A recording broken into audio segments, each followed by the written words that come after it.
All right, the Red Sox did their job over the weekend in New York. At least for the time being, they've provided some hope that they're going to wake up and have some level of a turnaround. I don't know what that means, but it means that they could be, on the verge of playing better baseball than what they had the previous couple of weeks.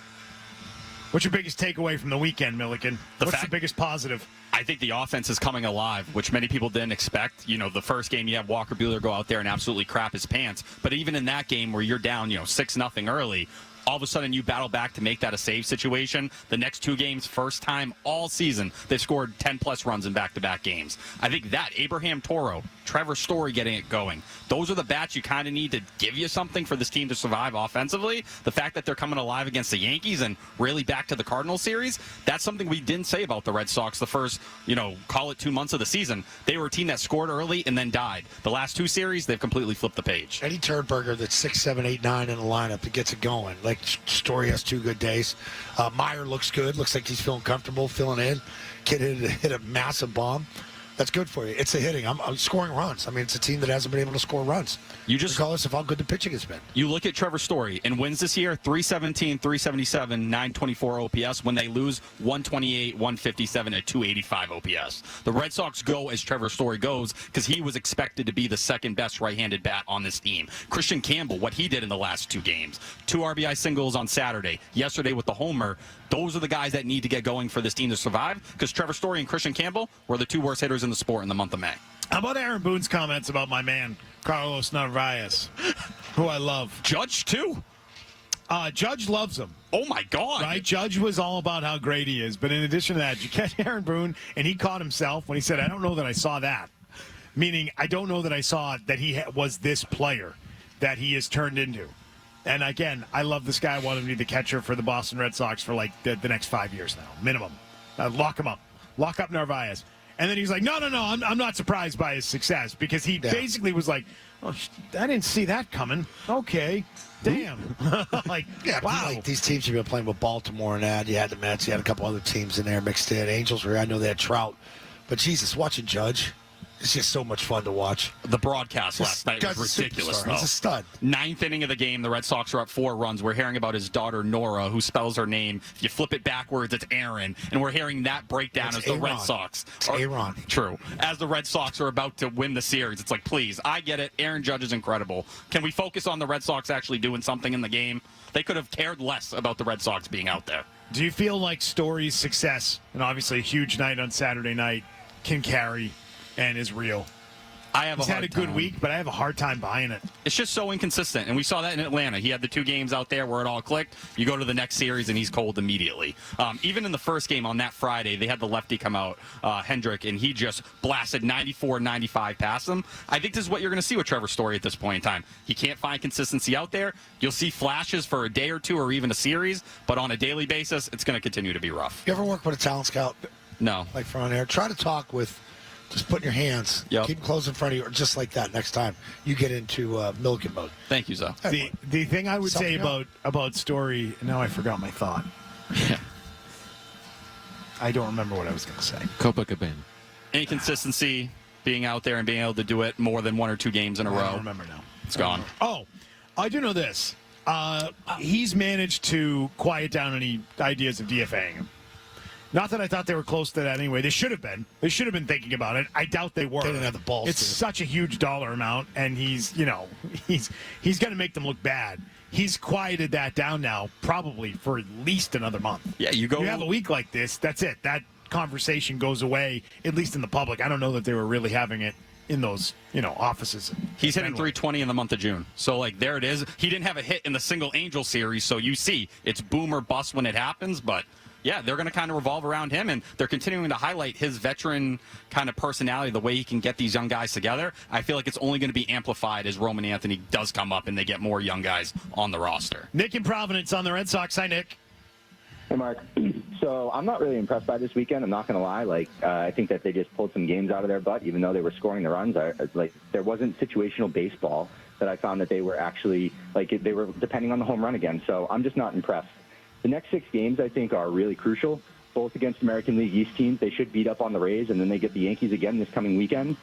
From June 27th until the All-Star break, The Red Sox have 16 games in 16 days. If they don't gain some momentum in these next two series against the Rays and the Yankees, they are in for a rough ride, and this is make or break for them if they want any chance at the playoffs. So these next two series are huge for them if they want to make a push. Fair point on his part, but I think we knew they're not a good fundamental baseball team, right? They're sloppy. They make mistakes. Their pitching is up and down. Their starting pitching, like Walker Buehler getting rocked on Friday, can be downright dreadful at times.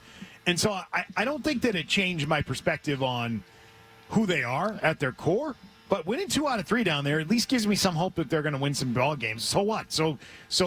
What if they win 4 of their next 5, doing the same thing that they did over the weekend? Yeah, even going back to that. Right. To me, it's all about the record right now and the wins and losses, and treading water. Even going back to that Angels series when they had that massive lead against them in the first, they still fight back in those type of games. It's not like, when they get their ass kicked in the first or second, and your pitcher hits the bricks, they don't just raise their hands, wave the white flag. They hang around and compete. There's something to be said for that. I'm not saying they're good.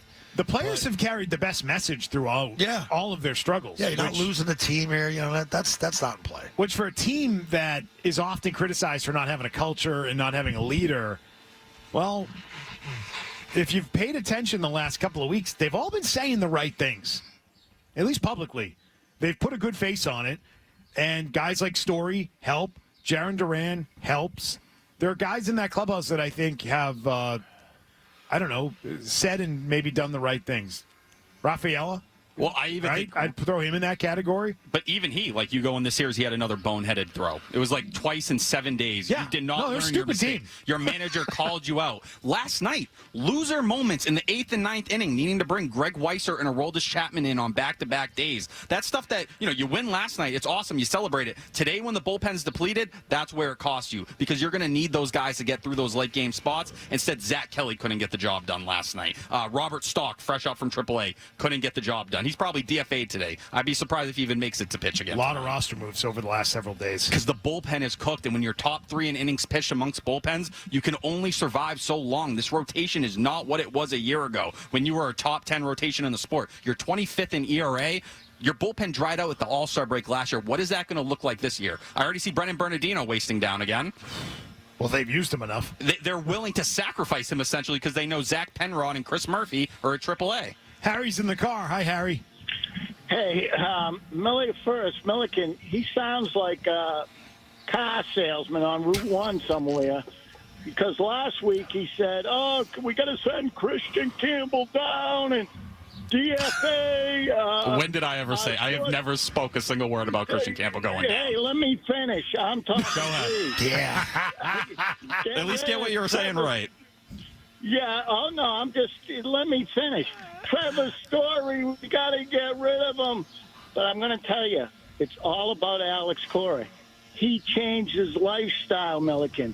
You got to look at that guy, and how I know he changed his lifestyle. I bet he runs 40 to 50 miles a week. Look at him tapping his fingers on when he's up against the fence and in the dugout. The guy has lost a lot of weight.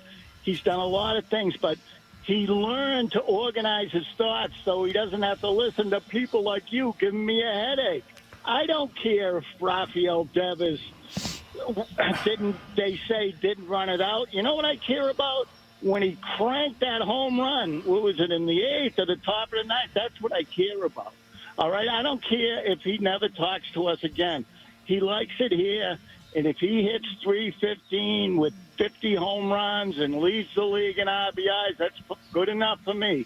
Yeah, I don't want Devers going anywhere. I don't think anybody wants Devers going anywhere. And I hate to say, I gave this take a week ago that Alex Cora, if you're going to look at a moment when he's changed, it is 2 years ago when he lost all that weight and he said he started hating baseball. Sending Kristian Campbell down, though, I am completely out on that idea. This team, the outlook of them, I don't think they're making the playoffs. He should be up here. Guess what? You go back a year ago, his OPS is better than Jackson Chourio and Jackson Merrill. 2 guys who went on to, 1 win Rookie of the Year and be at the top, or 2nd in Rookie of the Year. Why would you stop that, send him down to get Roman Anthony up? There's other ways you could do it, and it would start with a Trevor Story DFA. And listen, I'm not against that. I'm still on that. I don't think Trevor Story is worthy of being on this team at this point, at least in terms of giving this team what they need. I'd focus on development because I don't think it's a playoff team. I think you're being unrealistic now. No? I don't think they're going to do it, but that's what I would do. Okay, we'll pick it up on the other side. The idea of sending down Kristian Campbell at this point in time and bringing up Roman Anthony. Welcome back. Zolak and Bertrand live from the Hoosier Caddy Classic at Brook Meadow Country Club in Canton. Sending down Kristian Campbell, calling up Roman Anthony. Ken Rosenthal says, do it. Tyler Milliken says, hell no. But you know who I think you sound like when you say DFA Trevor Story? Who? Right now, in the moment. You sound like the Bruins fans who are like, yeah, fire Sweeney. Well, no, they're not firing Sweeney. No. That's not happening. So can we deal in reality for a moment? They're not DFAing Story. They're not doing it. I wish they would act with their urgency to do so, but So at the do same I. time, I would love to see it. I'd be like, wow, that's ballsy. I don't think they're going to send down Kristian Campbell either, though. I think they expected some bumps as a rookie that they were going to go through it, and this is part of the process. You look at some of the biggest stars the last couple of years, and they've gone through similar things. Not to mention, Kristian Campbell's now showing signs of coming out of it with the homer he hit yesterday, with the two-hit day before that. You know, as he starts to show more life, I feel like that's a harder and harder thing to do, especially for a team that's starving for right-handed production. If you don't get it out of him, the only guy you had it out of before was Bregman. And it's nice that Carlos Narvaez is doing what he's doing. How much can you depend on that? I still think they felt so desperately they needed him on the opening day roster. To flip on that at this point in time because he had a bad month. Yeah, he had a bad month and he had a great month where he was the best rookie in baseball. Hi. Hardy. I miss you, Hardy. Great.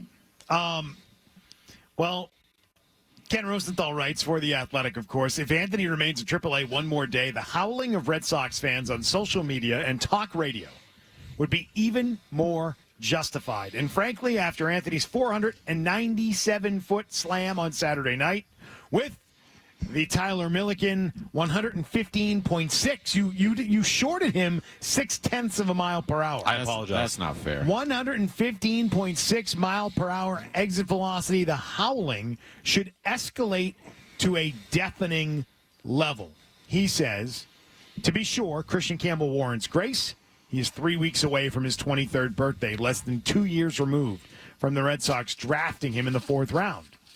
The Red Sox rushed him to the majors, and he was an offensive force in April, winning AL Rookie of the Month. Pitchers then adjusted to him, and the team perhaps contributed to his downward offensive spiral by working him in a new position at first base. So, if he went back to AAA, Kristian Campbell, do you think it could help him adjust and get out of his rut? No, I'm seeing him come out of it at the big league level. To go down there and mash on AAA pitching for 2-3 weeks, like, it's just pushing or kicking the can down the road for something that already needs to be solved. The best thing you can do at this point in the year with how your season has gone is to make sure these guys are taking the necessary bumps at the big league level so you can push in 2026. See, to me, but it's not going to be a long-term thing, right? Can't you just buy yourself a couple of weeks of figuring out where Story ends up going with his bat? And you send Campbell down. You say this is for a couple of weeks, and go ahead and mash on AAA pitching, because you know what that does?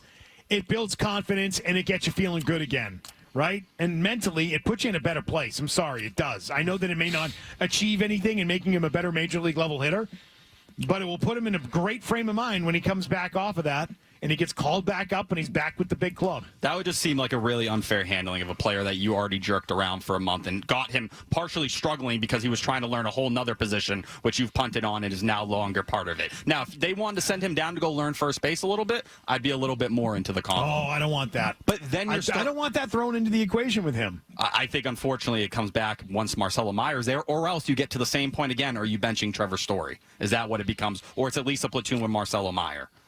It's like when you and Martha stayed at the Ritz, and you put you guys there for 2.5 months. You get used to the Ritz. You know the ins and outs of it. You know what you want to eat. You know the luxuries of it. You know the amenities. And you know what, guys? We're going to send you down to the Fairfield Suites. Get your stuff together. Get your act together. Then you get called back up.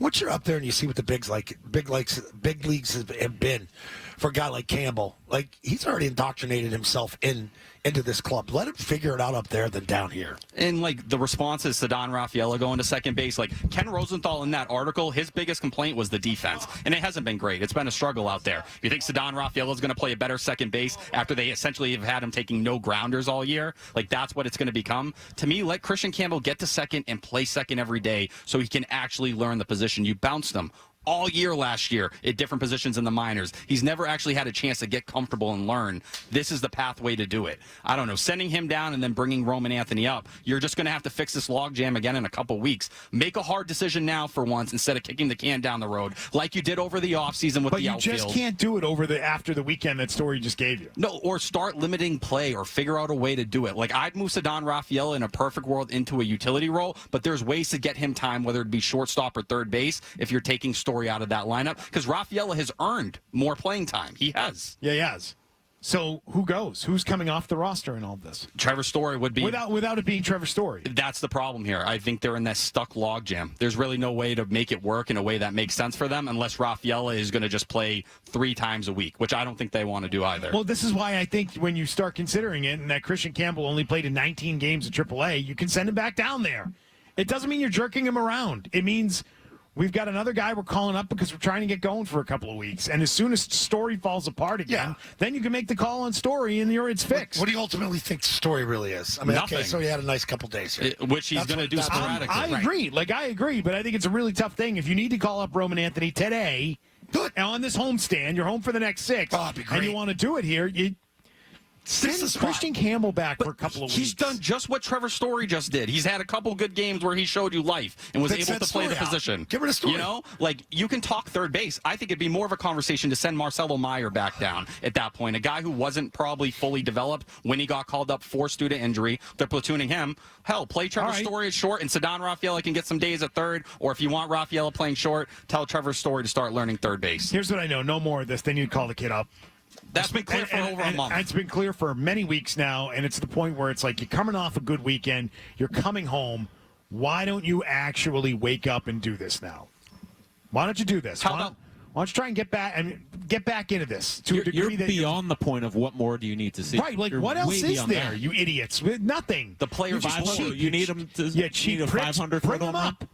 You idiots. Or you make a hard decision right now and you decide this team doesn't have it this year. You package Duran and Chapman to Philly. And you say, Dombrowski, you love to do early deals for the deadline. You want to offer something crazy, whether it's like an Aiden Miller or something like that. Wait, cool. What's the deal? Duran and Chapman? Duran and Chapman. Oh, I don't like that. No. It would be you waving the white flag. I don't want to wave the white flag. I want to have them find a way. And moving Duran, to me, is not waving the white flag. Oh, it definitely is to me. No, it isn't. It's not necessarily waving the white flag. You got to create space on the roster. He's our leadoff hitter. It's a much better move to get rid of Story, though. That's what I know. That's the easiest thing. That's the most simple thing. But they don't want to make hard decisions. This is why you're at this point. They don't want to make a hard decision on Trevor Story. They didn't want to make a hard decision on the outfield, whether you wanted to trade Abreu or Duran or tell Rafaela coming into the year, hey, you had a 650 OPS last year. Guess what? The job isn't yours to start the season. Instead, they gave it to him. Time to get moving, guys. Red Sox, time to get moving. Sorry your team didn't let you off the hook and lose all 3 over the weekend so you didn't have to actually pretend to still want to win games. Now you do have to pretend. You have to pretend like you give a damn. So get Roman Anthony called up and figure this out. Now, please, for all of us. Make it look like you actually care.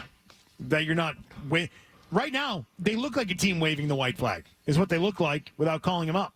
If they have another bad 5 days, then you're in full wave the flag territory, and it would be idiotic to go about it any other way. We know these teams, how they value playoff odds and percentages. You're at 18% after what you just did. You go out there and get swept. I think the easy solution is to make an early deal, take advantage of Dave Dombrowski. All right, we've got this going on with the Red Sox winning 2 of 3 in the Bronx over the weekend.